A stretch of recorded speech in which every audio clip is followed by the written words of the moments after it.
आज आपण बघणार आहोत झणझणीत पिठलं कसं बनवायचं ते. नमस्कार, तर मी स्मिता. तर लेडीजला रोज सकाळ संध्याकाळ पडणारा प्रश्न म्हणजे भाजीला काय बनवायचं ते. तर चला, आज भाजीला काही नसेल तर हे पिठलं नक्की बनवून बघा. तर चला, यासाठी मी साहित्य सांगते तुम्हाला आधी काय काय लागेल ते.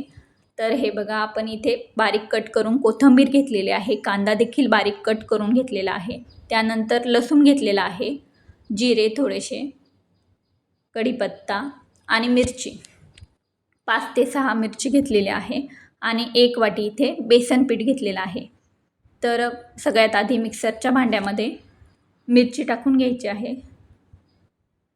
मिरची, लसूण आणि जिरे मिक्सरला बारीक करून घ्यायचे आहे.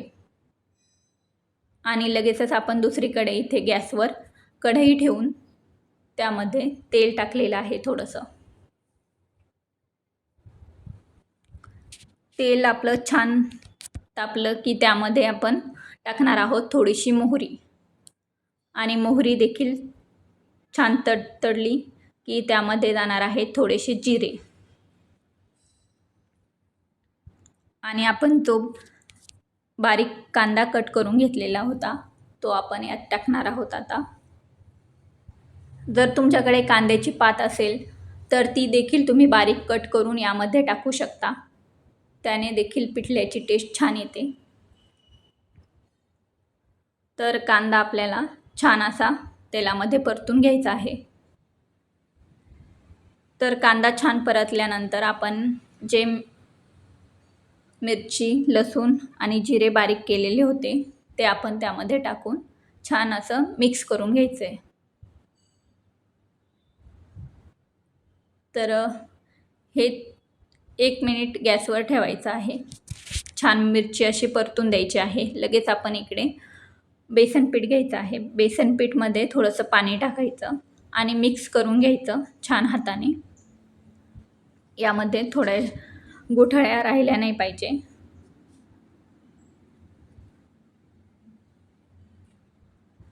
तर जसं पाणी लागेल तसं टाकायचं, आणि नंतर यामध्ये कढईमध्ये आपण थोडीशी हळद टाकणार आहोत. हळद टाकून मिक्स करून घ्यायचं त्याला छान. त्यानंतर थोडासा कढीपत्ता, कोथिंबीर हे सर्व टाकून आपण मिक्स करून घेणार आहोत सगळं.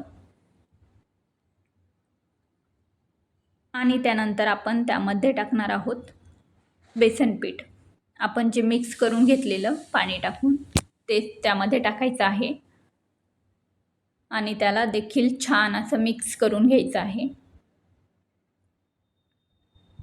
आणि त्यामध्ये थोडंसं पाणी टाकणार आहोत.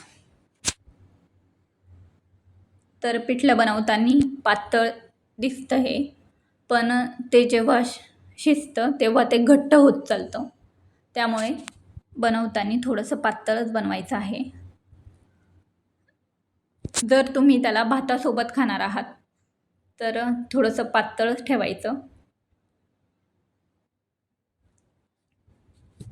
तर तुम्हाला जर एखाद दिवशी जर घाईमध्ये स्वयंपाक करायचा असेल तर हे पिठलं तुम्ही नक्की बनवू शकतात, कारण हे खूप झटपट रेसिपी आहे आणि त्यासोबत भात खूप छान लागतो. एकदा बनवून बघा तुम्ही. तर हे बघा, आपलं पिठलं झालेलं आहे. मिक्स करून झाल्यानंतर त्यावर आपण थोडीशी कोथिंबीर आणि चवीनुसार मीठ टाकलेलं आहे. छान असं मिक्स करून घ्यायचं याला, आणि एक गॅसवर झाकण ठेवून 5 ते 6 मिनिट उकळी काढून घ्यायची त्याला. तर हे बघा, 5 ते 6 मिनिटानंतर आपलं पिठलं कसं घट्ट झालेलं आहे छान. तर तुम्ही हे भातासोबत खाऊ शकता. भातासोबत खूप छान लागतं, किंवा भाकरी चपाती सोबतसुद्धा तुम्ही खाऊ शकता. तर एकदा नक्की बनवून बघा, खूप छान लागतं. तर यासोबत कांदा, लोणचं एक नंबर. तर व्हिडिओ तुम्हाला आवडला असेल तर एक लाईक करायला विसरू नका, आणि चॅनलवर नवीन असाल तर सबस्क्राईब करायला विसरू नका. व्हिडिओ कसा वाटला नक्की मला कमेंट करून सांगा. थँक्यू.